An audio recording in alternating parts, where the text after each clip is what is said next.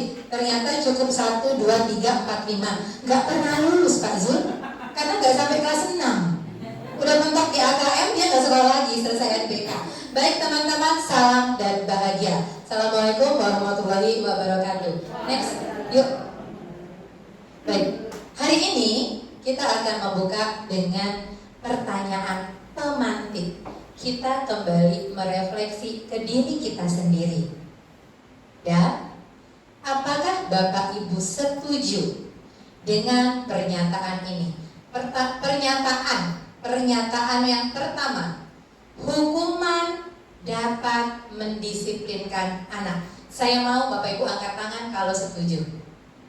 Hukuman dapat mendisiplinkan anak. Raise hand, angkat tangan kan? Ya, angkat tangan kalau hal itu setuju. 1 orang, lanjut. 2 orang, 3 orang. Hukuman dapat mendisiplinkan anak. 3 orang setuju. Di pernyataan kedua, pemberian hukuman dengan hal positif seperti membaca atau membersihkan halaman sekolah dapat meningkatkan disiplin anak. Hukuman dengan hal positif, pemberian hukuman dengan hal positif seperti membaca atau membersihkan halaman sekolah dapat meningkatkan disiplin anak. Apakah Bapak Ibu setuju? Gak usah ragu-ragu. Setuju? 1, 2, 3, 4, 5, 6, 7, 8 orang setuju. Oke, meningkat Bu Dewi. Tadi 3, sekarang udah 8. Pernyataan yang terakhir, memberi reward atau penghargaan dapat meningkatkan motivasi belajar anak. Setuju? Oke, hampir semuanya. Bapak yang di belakang mungkin nggak dengar. Pemberian reward, pemberian penghargaan dapat meningkatkan motivasi. Saya lagi sebagai angkatan. Oke, siap. Terima kasih Pak. Aman. Berarti Bapaknya setuju penghargaan. Next Bu Dewi, boleh lanjut? Dah. Nah, hari ini teman-teman kami akan sharing mengenai disiplin positif dan nilai-nilai kebajikan universal. Kemudian kami akan sharing mengenai teori motivasi, hukuman dan penghargaan atau penghargaan dan restitusi, keyakinan kelas, kebutuhan dasar manusia dan dunia berkualitas, 5 posisi kontrol dan segitiga restitusi. Oke, untuk teori untuk materi yang pertama akan disampaikan oleh teman saya, Ibu Dewi Puspa. Kepada Bu Dewi dipersilakan.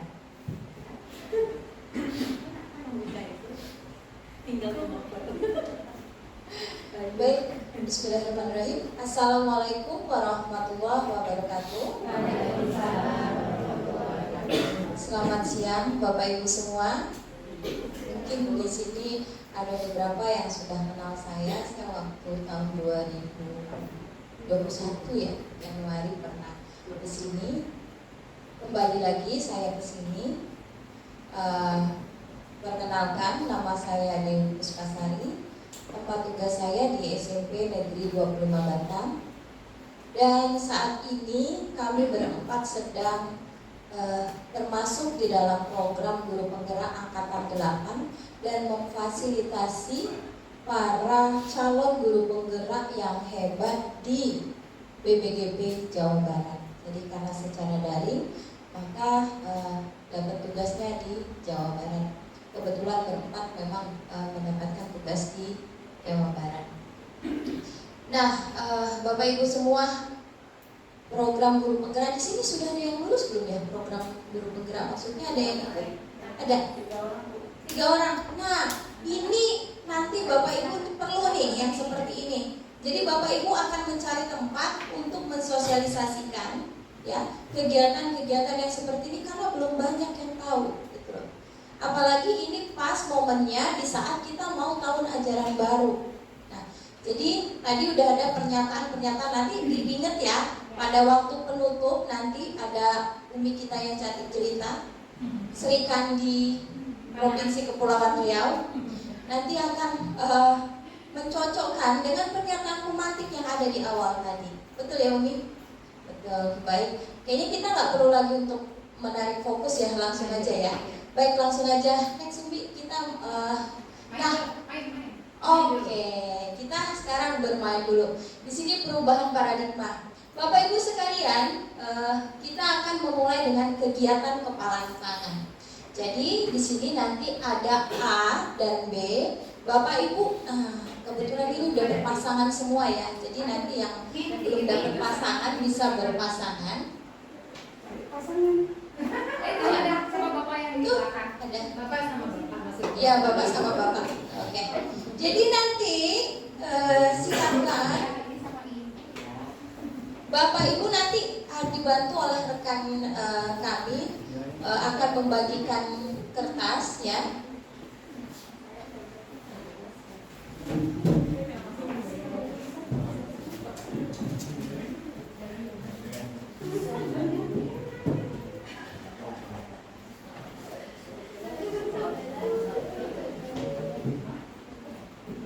Oke, sudah semua dapat perintahnya. Tulis 1 Kertasnya boleh disobek kecil. hal yang paling berharga bagi Bapak Ibu semua. Tulis 1 hal yang paling berharga bagi diri Bapak Ibu semua. Kemudian digenggam kuat-kuat, digenggam keras. Terserah apa saja. Boleh benda. Boleh Perasaan hati. perasaan hati, Yang boleh. genggam kuat-kuat. Silakan, semua boleh. Bapak Ibu tulis sesuatu yang paling berharga buat hati Bapak Ibu. Iya. Tuliskan di sana, jangan kelihatan kawan sebelahnya, lalu lipat kecil sampai bisa hilang dalam genggaman Bapak Ibu. Jangan genggam, ya berebut. Betul. Sudah ada bahasa ini ya. Jadi silakan jangan sampai temannya melihat. Sekecil-kecil mungkin Bapak Ibu lepas.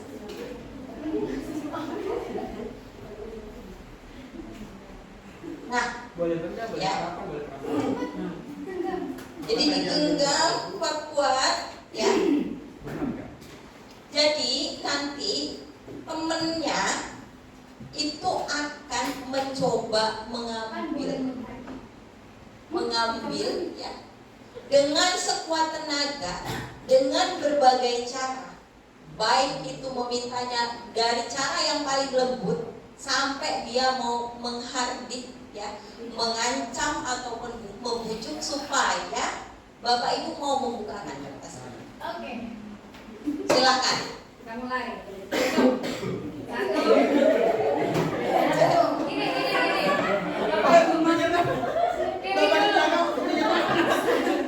semua yang di sisi kanan adalah orang yang A. Jadi kita mainnya satu-satu. Ya, oke. Semua Nanti yang di sisi kanan bergantian. adalah orang A, maka yang menggenggam si A. Si B-nya yang nanti akan berebut. Kanan seperti sini ya? Ya, kanan sebelah Jadi kalau ini duluan yang simpan. Oke, ganti ya, betul. Ya, tadi kita gantian. Yang sebelah kanan dulu. Oke, harus ada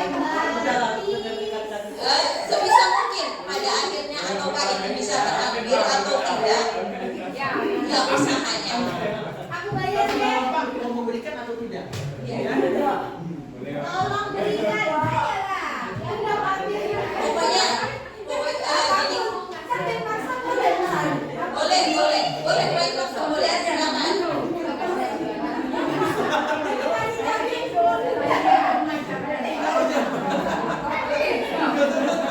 Oke.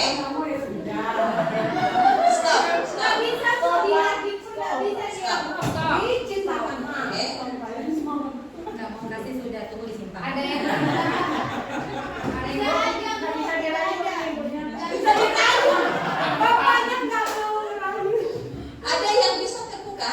Tidak ada, Bu. Ada Bu, ini menyerahkan dengan senang hati nih.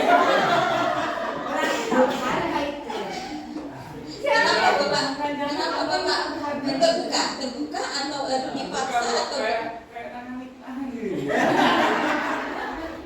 Jangan ditulis istri mulai terus. Iya, istri.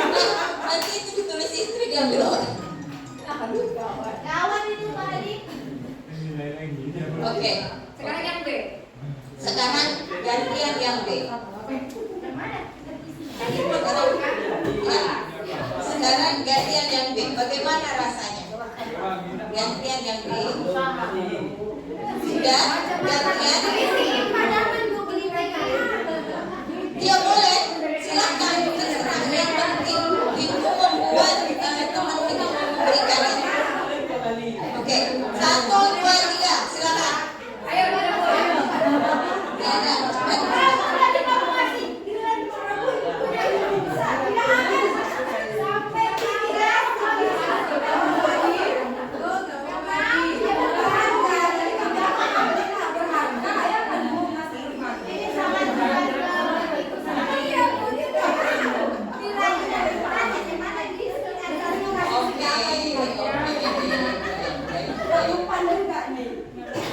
Nah, Dua-dua nggak bisa.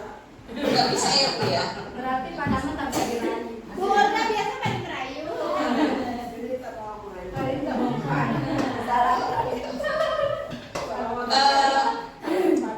Saya sedikit mau nanya apa pendapat perasaannya masing-masing. Tadi waktu pas sebenarnya yang ibu tulis apa sih? Saya HP. Bagaimana perasaannya ketika benda itu mau diambil teman? Terancam. Apakah ibu merasa sakit hati dengan perkataan ataupun perbuatan dari teman ibu yang berusaha mengambil itu? Seharusnya iya, tapi kan tadi Ya, tapi kalau pada kenyataannya bagaimana menurut ibu? menurut saya sakit hati. Apalagi Ya. adik saya yang mau ngambil gitu. Kalau ibu gimana perasaannya? Yang ditulis tadi apa Bu? Minyak kayu putih Bu. Minyak. Oh. Gimana perasaan ibu kalau itu dipaksa diambil? Jangan diambil, ini ngambil. Oh boleh. Oke, baik. Next. Nah, Bapak Ibu, ya di sini kita masuk kepada perubahan paradigma teori kontrol atau ilusi kontrol. Jadi ilusi guru itu mengontrol murid. Nah, kemudian ilusi bahwa kritik dan membuat orang merasa bersalah dapat menguatkan karakter. Kemudian ilusi bahwa semua penguatan positif, efektif, dan bermanfaat. Kemudian ilusi bahwa orang dewasa memiliki hak untuk memaksa. Sekarang kita posisikan diri kita sebagai seorang guru gitu ya. Nah, next. Nah, siapa sesungguhnya yang memiliki kontrol dalam hal ini? Ya, jadi misalnya pada stimulus responnya itu kita mencoba mengubah orang agar berpandangan sama dengan kita. Ya. Di situ saja sudah mencoba mengubah pandangannya agar berpandangan sama dengan kita. Teori kontrolnya adalah kita berusaha memahami pandangan orang lain tentang dunia. Kemudian perilaku buruk dilihat sebagai sesuatu. Semua perilaku memiliki tujuan. Kemudian kesalahan orang lain bisa mengontrol saya. Hanya kita yang bisa mengontrol diri kita. Kemudian saya bisa mengontrol orang lain. Kita tidak bisa mengontrol orang lain. Pemaksaan ada pada saat bujukan gagal. Jadi Bapak Ibu tadi itu udah jenah entahlah gitu. Di saat kita kan kesel nih, akhirnya kita coba memaksa, ya. Jadi sampai kancem ya tadi ya. Ada yang mau gelitikin segala ya. Jadi, nah disinilah kolaborasi dan konsensus menciptakan pilihan-pilihan baru. Kemudian model berpikir menang kalah, ya. Model berpikir menang-menang. Artinya dalam arti kata begini, model berpikir menang kalah.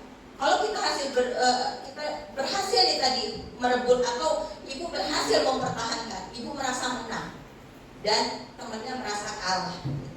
Nah, bagaimana caranya kita tuh supaya berpikir bahwa ini adalah win-win solution gitu loh.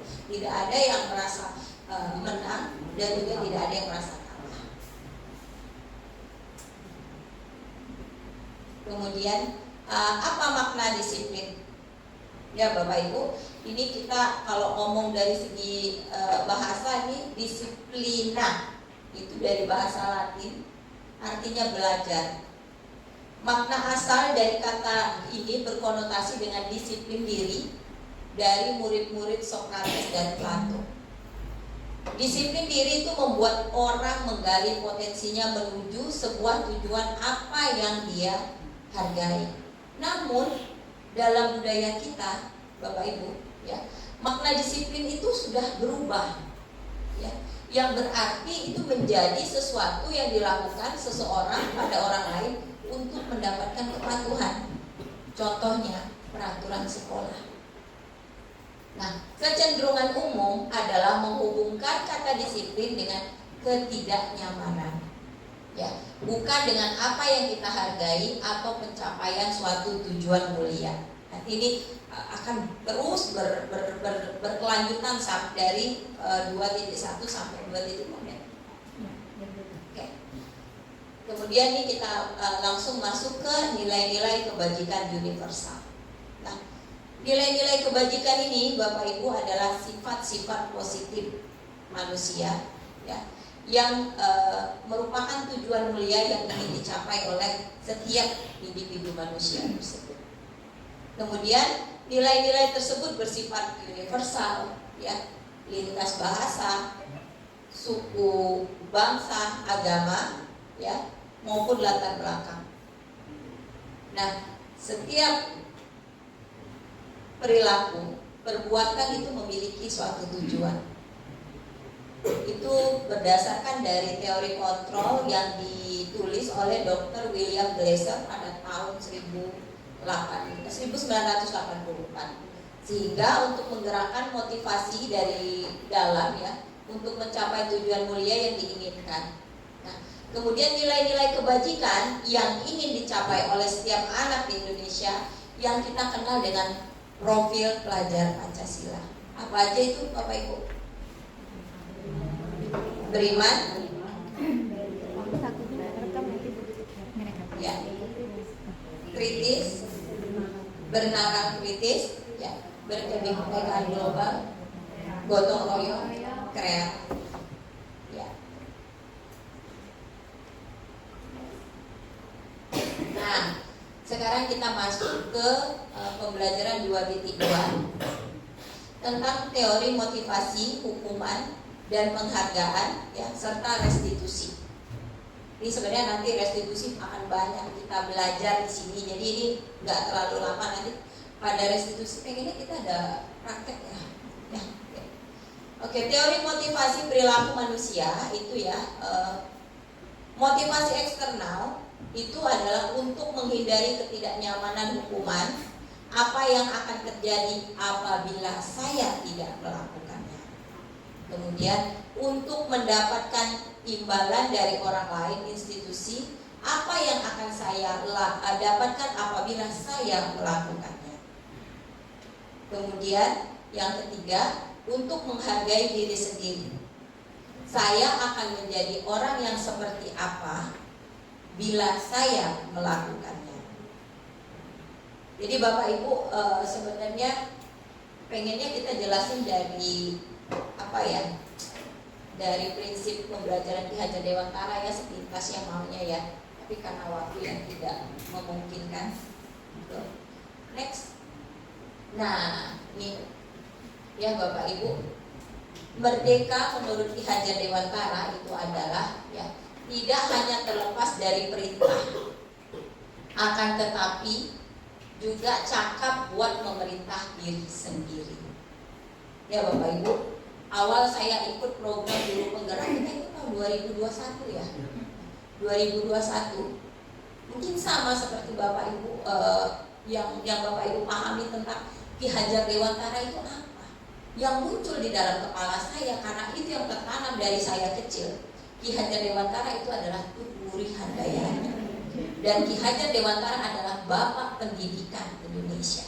Hanya itu, tidak lebih dari situ. Yang melatar-belakangi prinsip pembelajaran Ki Hajar Dewantara saya pun tidak tahu.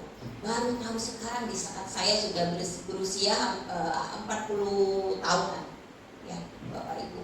Jadi sungguh selama ini yang kita pakai itu teori-teori belajarnya, mungkin Bapak Ibu yang PPG mungkin kaitannya sudah kurikulum merdeka semua saat ini dipakai. Tapi pada saat kita PPG dulu ya, ini ngerasain nggak kita PPG dulu, itu teori-teorinya yang dipakai teori-teori dari luar negeri semua ya. Ya betul. Jadi sejak adanya kurikulum merdeka ini, materi yang dipakai pada materi PPG itu adalah materi yang diimplementasikan pada program Guru Penggerak.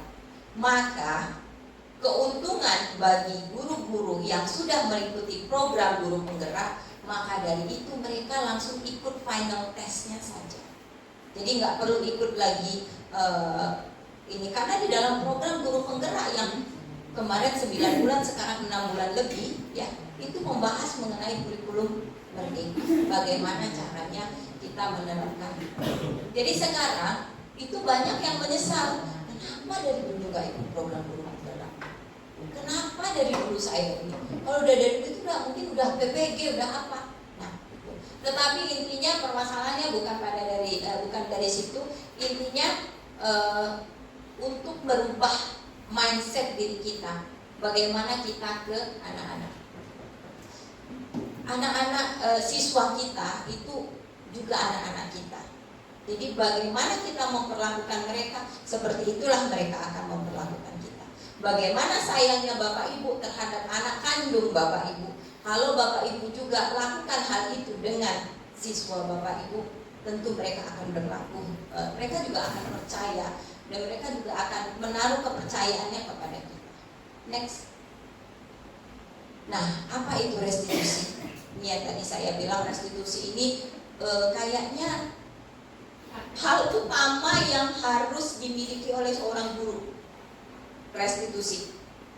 Ya, restitusi adalah proses menciptakan kondisi bagi murid untuk memperbaiki kesalahan mereka, ya, sehingga mereka bisa kembali pada kelompok mereka dengan karakter yang lebih kuat. Dan restitusi juga merupakan proses kolaboratif yang mengajarkan murid untuk mencari solusi, ya, untuk masalah mereka, dan membantu murid berpikir tentang orang seperti apa yang mereka ingin menjadi, ya, dan bagaimana harus memperlakukan orang lain. Saya kadang-kadang tidak menyalahkan kenapa anak-anak kita kasar, siswa kita kasar, ya, bodoh kau, kan gitu kan, aku kau bodoh, masuk-masuknya gitu, atau mereka mencarut ngomongnya gak karuan. Coba Bapak Ibu perhatikan lingkungan di sekeliling mereka, lingkungan di dalam keluarga mereka. Ya, kadang ada orang tua, iya nih saya udah capek di rumah, mamanya ngoceh-ngoceh kan begitu. Apa iya seperti itu? Nah jadi terkadang apa yang disampaikan orang tua kepada kita guru di sekolah itu bertolak belakang. Kenapa? Terlihat dari anaknya. Ada 9 apa itu ya? Itu 9 bukan 9 langkah tuh. Jadi ibaratnya itu kayak apa ya? Saya pernah membaca bahasa apa ya? Jadi pokoknya intinya itu, saya lupa gitu ya. Padahal seperti apa ya bahasanya itu? Kalau nggak salah itu sering dipakai untuk kita pembelajaran dan dituangkan juga oleh biasanya sih instruktur atau narasumber yang memberikan. Mohon maaf saya lupa. Jadi ke siswa itu maksudnya kalau guru kencing berdiri, murid kencing berlari, seperti itulah. Ya, kurang lebih seperti itu. Tapi itu ada beberapa macam gitu. 9, bukan dia ada 9 memang. Cuma apabila guru ini orang tua gitu, misalnya orang tua marah, maka siswanya apa? Anaknya gitu kan ada tuh. Saya lupa gitu. Nah itu ya. Oke, next. Iya, tuh. Itu lupa juga kan? Nah, ya Ellen Keller. Nah, Bapak Ibu, ini adalah 9 ciri-ciri dari restitusi. Jadi ini yang ingin kita ubah ya, mindset seperti ini yang akan kita ubah dari dalam diri kita. Terus terang saja, awal-awal saya menjadi guru, saya merupakan guru yang idealis. Kenapa tidak? Saya guru matematika. Guru yang namanya guru matematika, kalau katanya A ya hasilnya harus A. Gitu. Jadi kalau misalnya siswanya tidak bisa mengerjakan, masa gitu aja nggak bisa ngerjain? Ini loh, ini juga gitu ya. Saking idealis, saking kita apa? Kamu kenapa nggak ngerjain PR? PR cuma 5 biji nih. Oke, nggak bisa bikin 5. Besok kasih saya 10 rangkap. Apakah itu menyelesaikan sebuah masalah? Tidak. Jadi saya tuh berpikir, saya mencoba berpikir, saya sampai minta sama kepala sekolah saya, Bu, tolonglah saya disupervisi. Apa salah saya ini? Salah saya gimana? Kok saya ngerasa menjadi guru yang tidak berguna? Karena seperti Bapak Ibu ketahui, basic saya itu bukan basic pendidik. Saya itu sarjana matematika murni. Jadi saya itu tidak belajar yang namanya psikologi pendidikan gitu. Jadi saya kemudian saya berpikir di saat saya menjadi guru, kalau saya hanya menjadi biasa-biasa saja, kayaknya saya termasuk orang-orang yang rugi gitu. Kenapa? Di sini merupakan ladang kerja saya menghasilkan uang dari sini. Tetapi kalau saya tidak mengerjakan itu dengan sungguh-sungguh, tidak mengerjakan dari dalam hati, mana lagi pahala buat saya? Karena kita bekerja di dunia, hidup di dunia itu tujuannya juga ke akhirat gitu. Jadi kalau saya mengerjakan sesuatu yang sia-sia, makan sebanyak apapun saya makan, saya tidak akan merasa kenyang. Nah, ini 9 ciri-ciri restitusi. Yang pertama itu bukan untuk menebus kesalahan, namun untuk belajar dari kesalahan. Jadi kita menggugah siswa itu belajar dari kesalahan mereka. Kemudian memperbaiki hubungan. Kemudian lagi ini tawaran dan bukan paksa. Restitusi itu menuntut untuk melihat ke dalam diri. Jadi menggali, menggugah rasa gitu.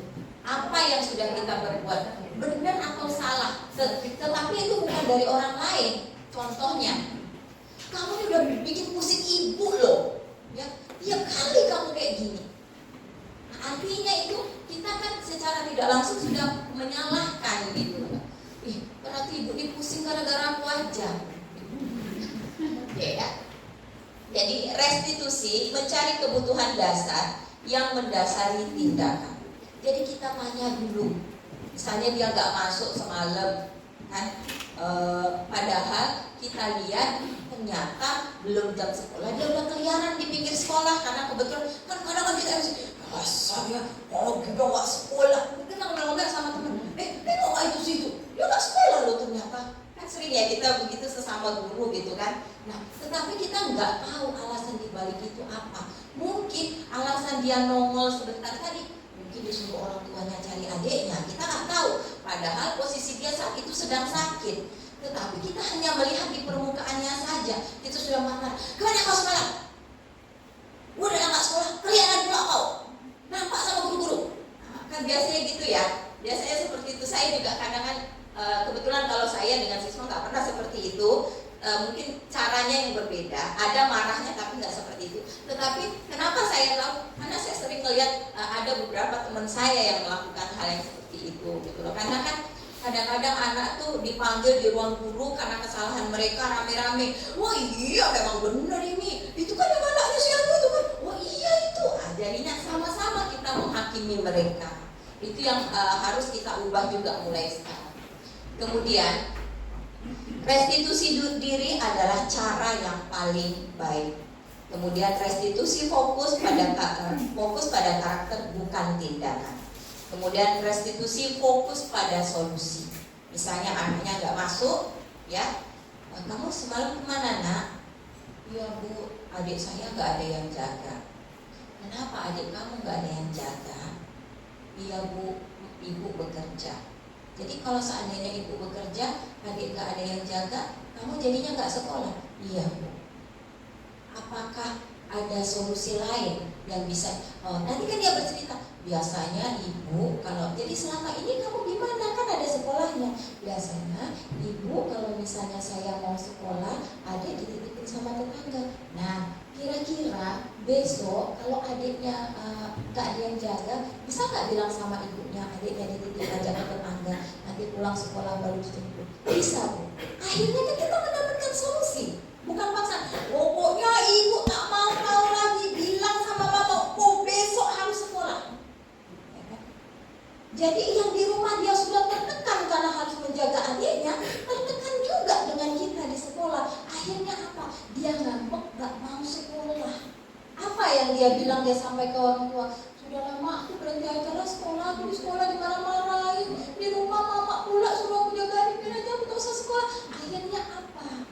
Ya, jadi emosional sesaat itu akan muncul seperti itu dan akan mempengaruhi ke depannya. Oke, selanjutnya restitusi mengembalikan murid yang berbuat salah pada kelompoknya. Jadi dengan dia menyadari itu tadi bahwa itu salah, dia misalnya ada anak berkelahi, dia salah, kamu tadi kira-kira yang kamu lakukan sama temennya benar atau salah? Salah bu. Kalau salah harus apa? Minta maaf. Berani nggak kamu minta maaf? Kalau dia bilang berani, alhamdulillah. Kalau dia bilang tidak, kita tanya lagi, kenapa kok nggak berani minta maaf? Padahal kamu tahu itu salah. Sebenarnya, iya bu, saya takut. Sebenarnya minta maaf itu menyenangkan loh. Setiap orang kan pernah berbuat salah. Ibu juga pernah berbuat salah dan ibu pernah minta maaf. Rasanya menyenangkan sekali, prong dadanya gitu. Mau nggak mencobanya? Jadi kita menggali, menggugah rasa, bukan memaksa. Pokoknya ibu tak mau tahu, kalian habis kelahi minta maaf semua. Di sekolah minta maaf, di luar bertengkar lagi, dia belum selesai masalahnya tadi, gitu. Next. Oke, materi saya cukup 2 saja. Kita sambung sama teman saya yang luar biasa. Ini dulu, Ibu Desina. aja. Baik. Boleh dong, boleh applause dulu buat Bu Dewi ya. Kalau guru matematika emang gitu Bu. Apalagi SMP. Beda sama kita guru SD ya kan. Kalau guru SMP 1 kita 10 ngereketnya di belakang. Ya. Cuman memang terkadang saya tidak tahu teman-teman, ini juga kemarin saya bahas dengan Ibu Kadis ketika kami pertemuan Dharma Wanita.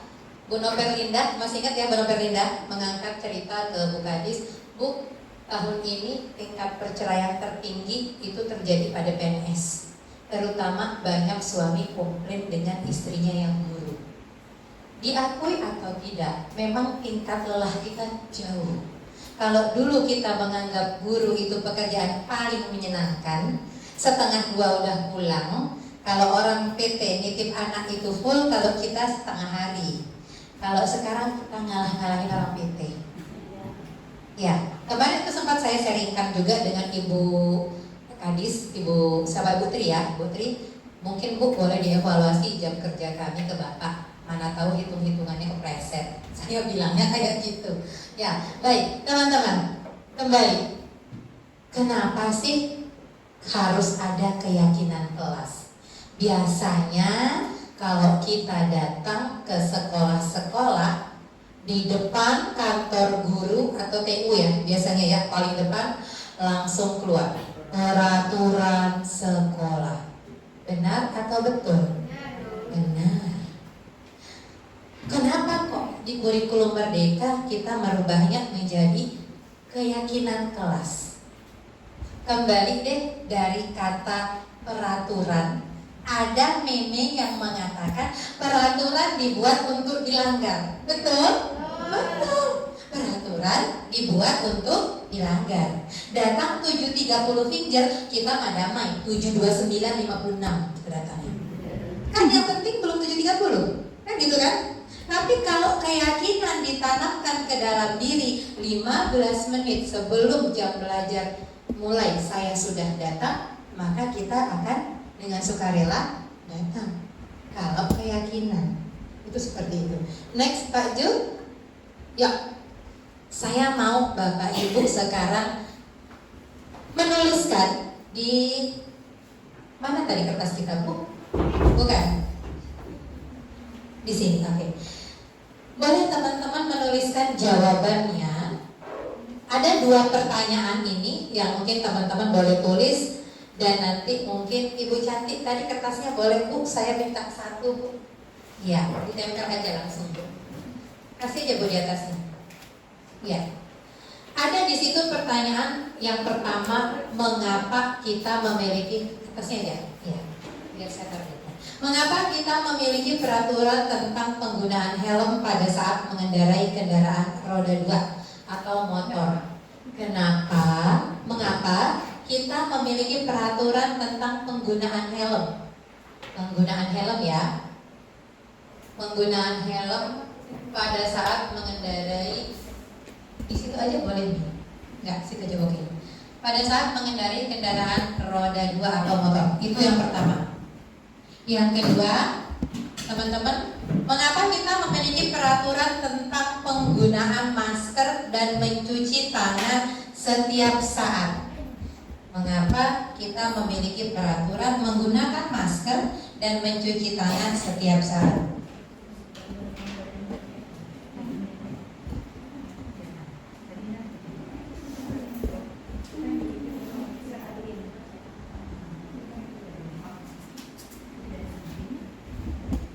Oke Bapak Ibu, ada di situ pertanyaan pertama, mengapa kita memiliki peraturan tentang penggunaan helm pada saat kita mengendarai kendaraan roda 2? Pertanyaan yang kedua, kenapa kita memiliki peraturan tentang penggunaan masker dan mencuci tangan setiap saat? Boleh jawabannya dalam 2 kata, boleh jawabannya dalam mungkin 1 kata juga nggak apa-apa. Kalau mewakili, panjang juga nggak apa-apa. Berarti kita tipikal yang menuangkan pikiran dan perasaan. Silakan saja, boleh. Iya, silakan. Sudah selesai Pak? Kalau sudah selesai Pak, boleh dipasang di kertas putih yang ditempel sama Ibu. Mohon maaf Ibu siapa Bu? Bu Sari. Ada kertas putih Pak, boleh ditempel Pak kalau sudah. Itu bisa dilengketin ke depan Pak. Yes. Boleh ditempel Pak yang rapi. Bu Sari kasih saya kertasnya segede itu aja Pak soalnya. Silakan Pak. Iya. Oke. Boleh Bu ditimpah bawahnya juga, yang penting bisa dibaca. Sip. Ya. Tadi saya mintanya karton Bu Isna, tapi kayaknya nggak ada kartonnya. Nggak ada. Masih bisa buat 2 lagi. Oh buat 2, nggak apa-apa, masih ada lagi nanti Bu Sari. Kita ada karton kan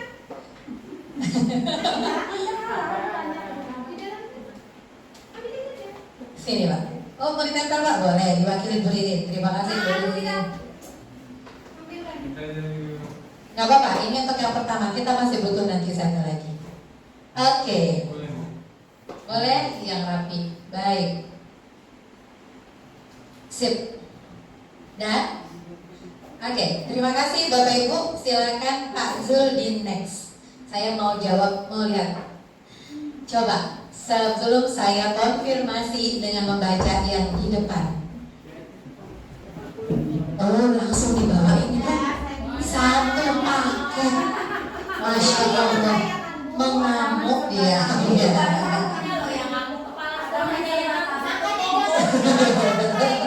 Baik, satu aja Pak, boleh dipasangin di sebelah sana Pak ya. Baik, terima kasih. Nah, coba sebelum saya membaca di sebelah sana teman-teman, apakah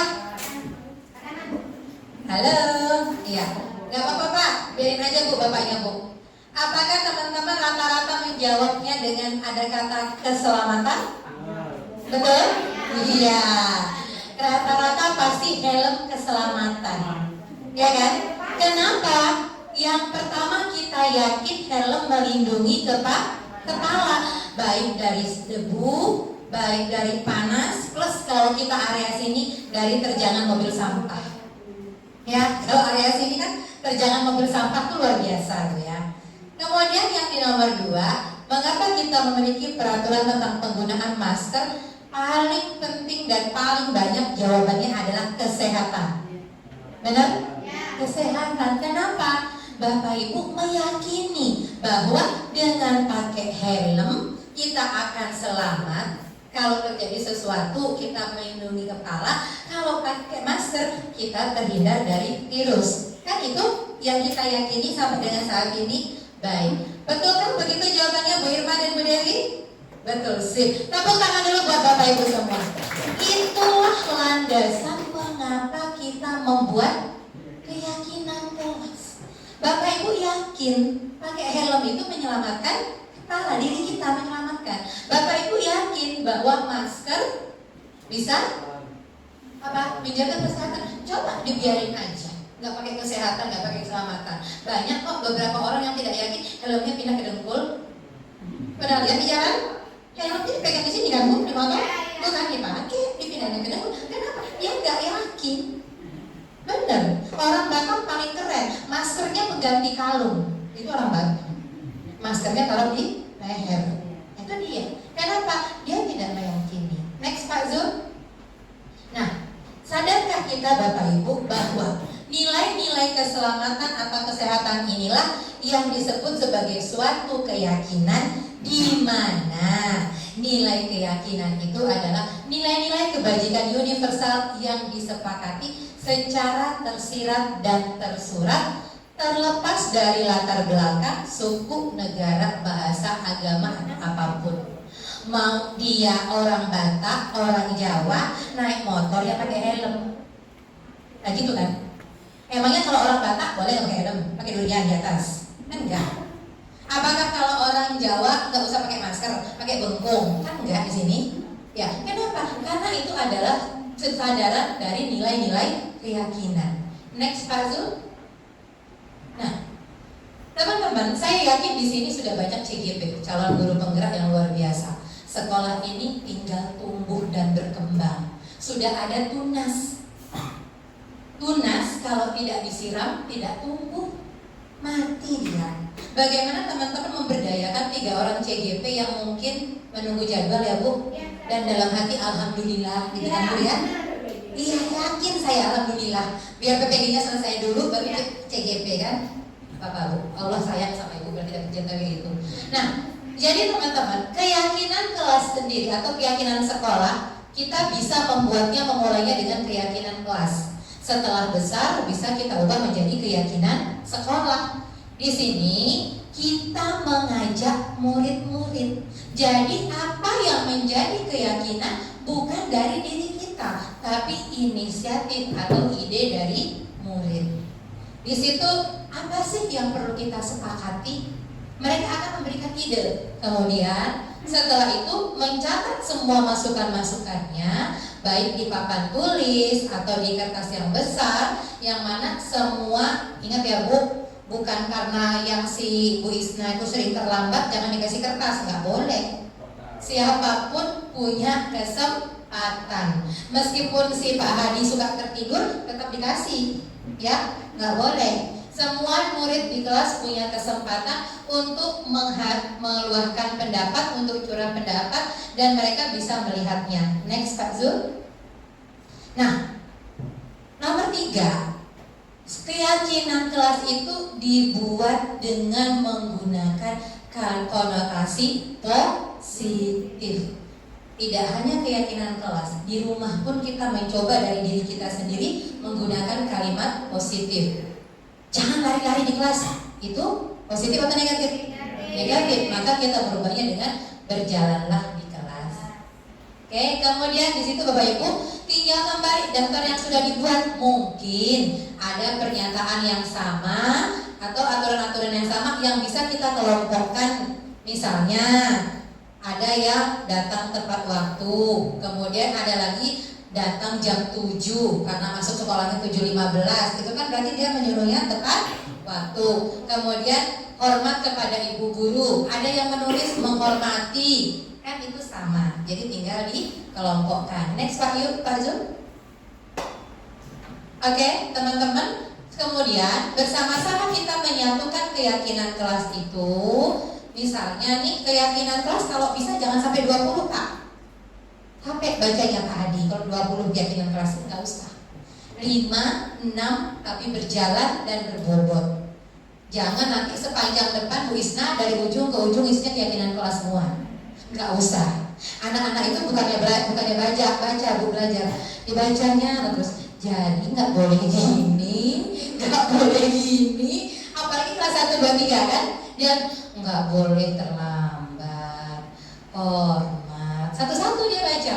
Kalau dari tembok tuh isinya keyakinan. Jadi kita buat dengan singkat tapi berbobot. Nilainya masuk. Boleh nggak sih Bu pakai contoh gambar? Silahkan. Itu visualisasi.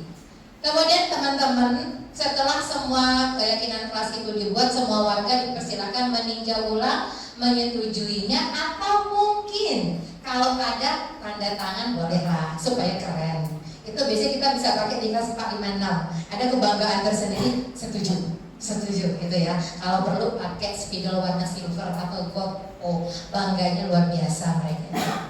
Lanjut Pak Jul, keyakinan sekolah selanjutnya ya.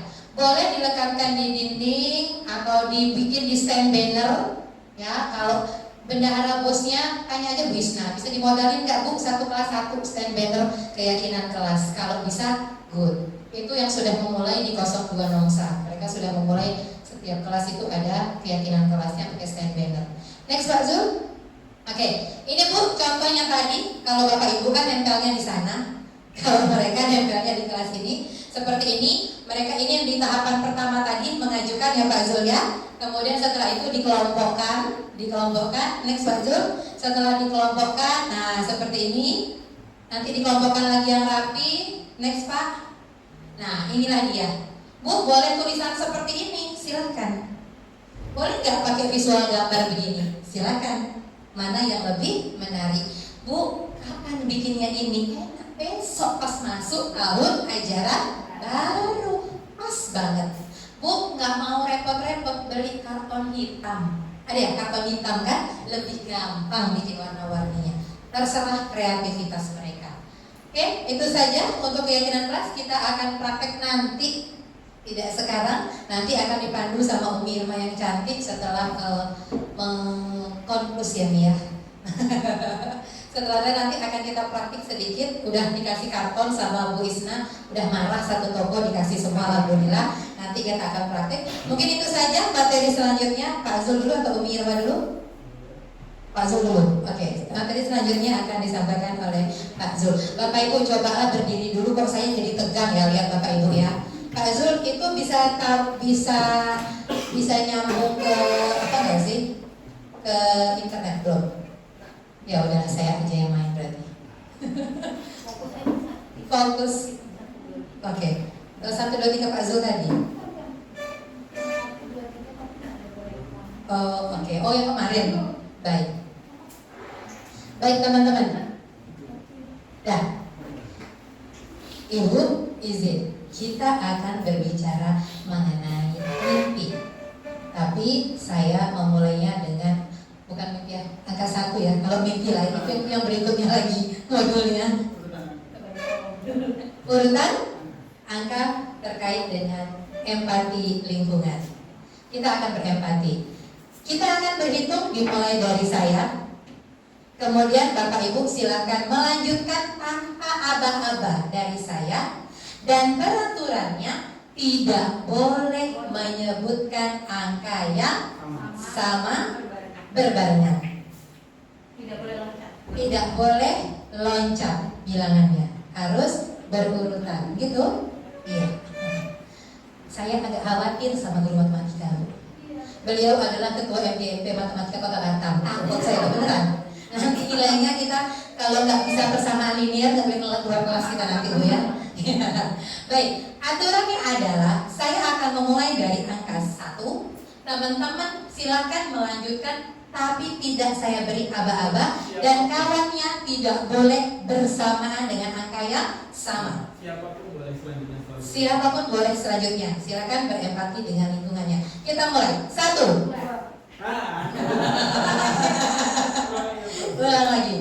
Saya mulai lagi. Teman-teman kita mulai. 1, 2, 3, 4, 5, 6. Tadi itu artinya mulai dari 1. Bu, nggak boleh barengan Bu. Itu kecepatannya kata Bu Dewi lewat 0,01. Kita mulai. Yuk, dimulai dari 1. 5, 6,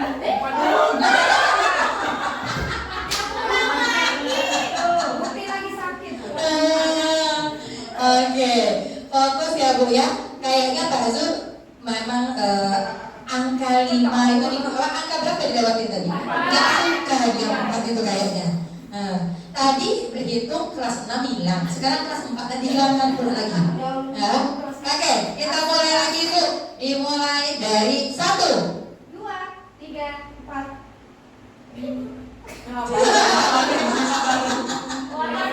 Oke, beri tepuk tangan buat kita semua teman-teman. Silakan Pak Zul. Baik Bapak Ibu, terima kasih banyak.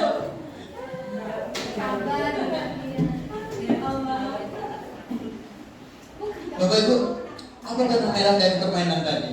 Kita harus sabar, konsentrasi. Konsentrasi, sabar, fokus, sadar, empati.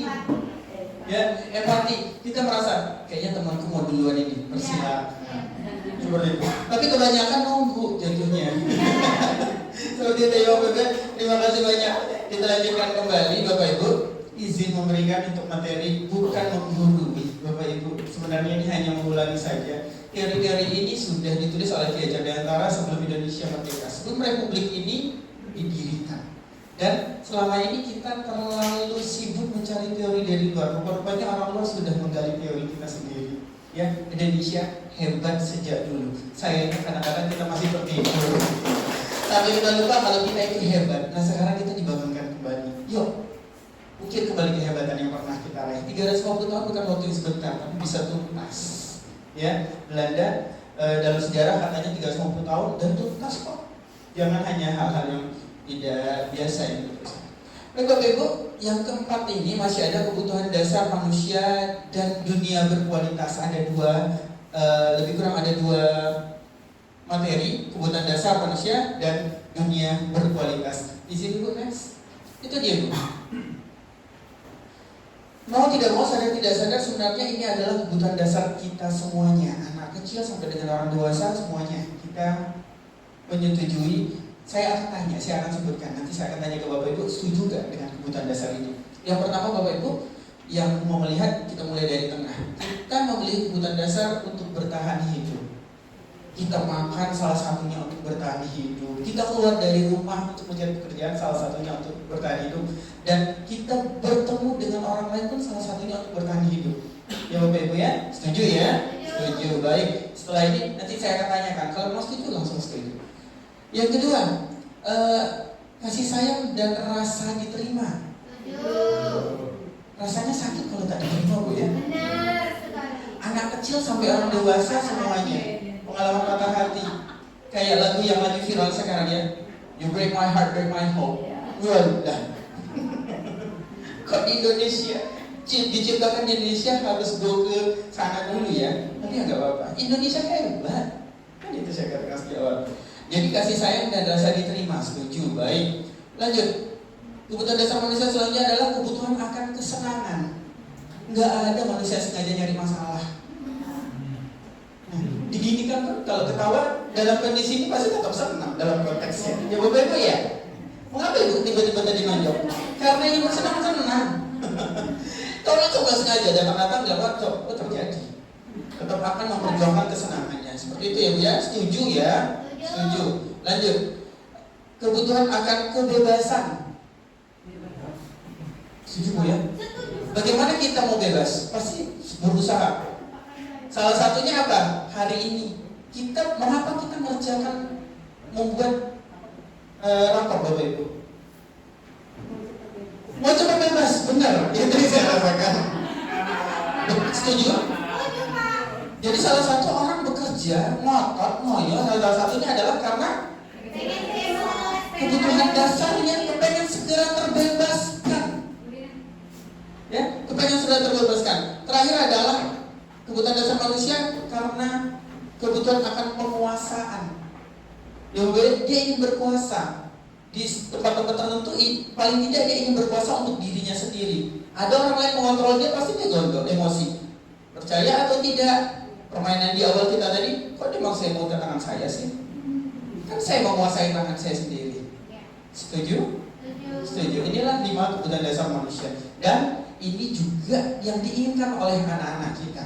Percaya atau tidak, sewaktu kita saja tidak mau ini terkurangkan, apalagi anak-anak didik kita. Lanjut. Nah, ini ada kasus ya Bapak Ibu ya, studi kasus. Pak, izin atau saya izin Bapak nampak Pak? Izin Pak ya. Alhamdulillah Pak, saya tak nampak. Makanya saya izin sama Bapak. Pak Zulfikar adalah kepala sekolah yang baru ditugaskan di SMP Bina Generasi Muda. Sejak kedatangannya di sekolah itu, Pak Zulfikar mencoba untuk menyesuaikan diri dengan lingkungan di sekolah tersebut. Sebagian besar guru-guru dapat menerima kehadiran Pak Zulfikar. Namun ada beberapa guru yang selalu bereaksi negatif pada kebijakan-kebijakannya dan dengan frontal mengungkapkannya di rapat. Alhamdulillah. Baik, kalau yang kayak gini nggak ada, kita saksikan tipe guru yang kedua. Kasusnya sama. Bicara dengan nada tinggi, menghardik, menunjuk-nunjuk, menyakiti, dan menyindir. Hukuman bisa berupa fisik maupun psikis. Ibu dan bapak guru hebat. Dampak yang terjadi pada murid ketika guru berada pada posisi penghukum adalah murid cenderung akan memberontak, bahkan menyimpan dendam.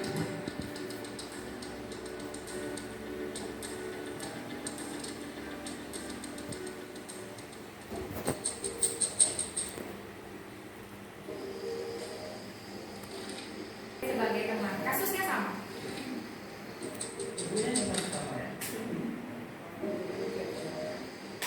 Naran, syutingnya waktu masih kecil. Aduh. Selamat pagi Bu. Wah, sudah jam berapa ini nak? Terlambat lagi ya sayang. Iya Bu. Posisi mana yang dapat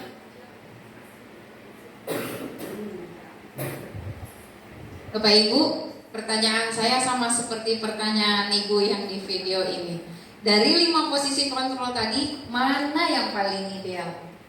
5. Yang ke-5.